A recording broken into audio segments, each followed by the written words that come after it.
बुंदेलखंड में अन्ना पशुओं से अन्नदाता त्रस्त हैं। अन्ना पशुओं की समस्या सदियों से यहाँ के किसानों के लिए अभिशाप बनी हुई है। हर आम चुनाव से पहले अन्ना समस्या से निजात दिलाने के लिए नेताओं के वादे चुनाव खत्म होने के बाद झूठे साबित होते हैं। खेते के रखवार में हल यहाँ गोरू बहु लागत है, चौवा बहु लागत है, सब चारे डावत है। तो आप यहीं रखवार हैं, आप बसे रहे थे, रात लागत है। अच्छा के लिए पैर हैं। जो सरकार बड़े बड़े दावे करते हैं कि अन्ना जानवरों के लिए हम ये करेंगे वो करेंगे, क्या करें? पेटे के खातिर पारे ना भाई।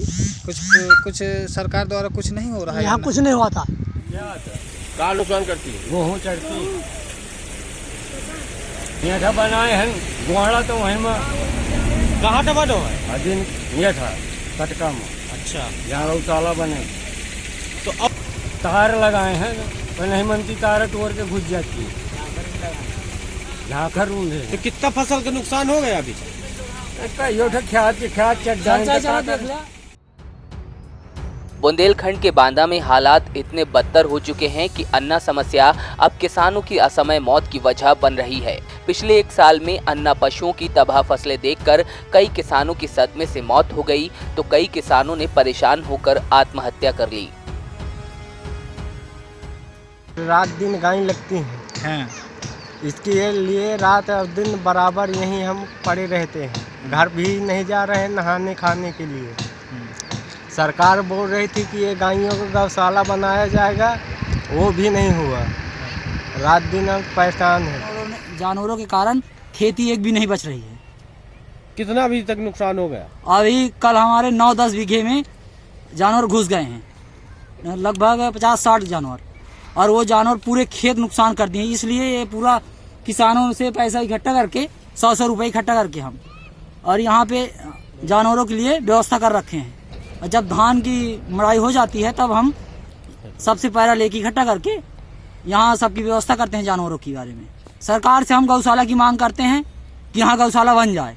नहीं बनी तो क्या करेंगे? यही समस्या हमारी है। इतनी सर्दी है, रात में हम वहाँ खाद डाल के पड़े रहते हैं, कुछ बच नहीं रहा है।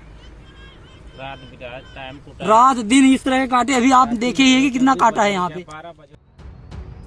मध्य प्रदेश की सीमा से सटे बांदा जनपद में कई सालों से सूखे की मार और ओलावृष्टि जैसी दैवीय आपदाओं ने किसानों की कमर तोड़ दी है। उस पर अन्ना जानवरों का कहर भी किसानों के लिए तबाही का सबब बन गया है। नतीजे में आए दिन बेबस किसानों की खुदकुशी या सदमे से मौत की खबरें इस क्षेत्र के किसानों की कड़वी सच्चाई बन चुकी हैं।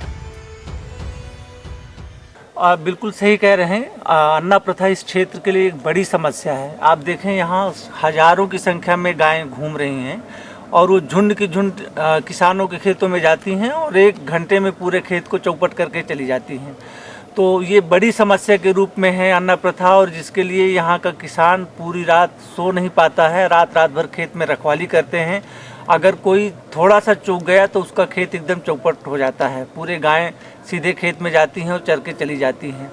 और अन्ना प्रथा को रोकने के लिए सरकार ने भी, प्रशासन ने भी तमाम सारे प्रयास शुरू किए हैं। उसमें तमाम सारा पैसा आया है, लेकिन उसका बड़े पैमाने पर दुरुपयोग हो रहा है। यहाँ के तमाम सारे ऐसे प्रभावशाली लोग जिनको पता चला है कि अन्ना प्रथा के लिए, गौशाला के लिए पैसा आया है, तो प्रशासन से मिलकर के उन्होंने तमाम सारी गौशालाएं खोली हैं, लेकिन वो सब खाली पड़ी हैं। केवल उस पैसे की लूट मची हुई है। गौशालाओं में जानवर नहीं है, पैसा लगातार जा रहा है और अन्ना प्रथा से लोग उसी तरह से परेशान हैं। फसल के लिए साहब दिन रात यहाँ जो हम पड़े रहते हैं खेत पे।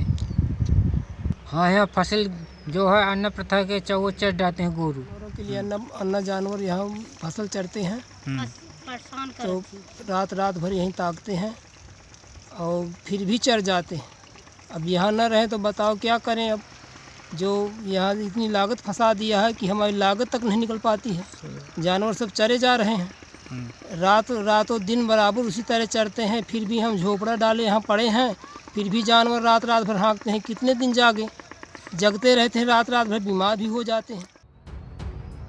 सूबे में योगी सरकार आई लेकिन कोई सुधार नहीं हुआ और आज भी किसान अन्ना जानवरों की फैलाई तबाही का शिकार हो रहे हैं। परेशान किसान खुद किसी तरह खेतों में तार या लकड़ी की बाड़ लगाकर या फिर रात भर पहरा देकर अन्ना जानवरों से फसल की निगरानी करते हैं। बावजूद इसके अन्ना जानवरों के झुंड उनके खेतों को रौंद कर बर्बाद कर रहे हैं। बांदा से ENI न्यूज नेटवर्क के लिए नंदकिशोर शिवहरे की रिपोर्ट।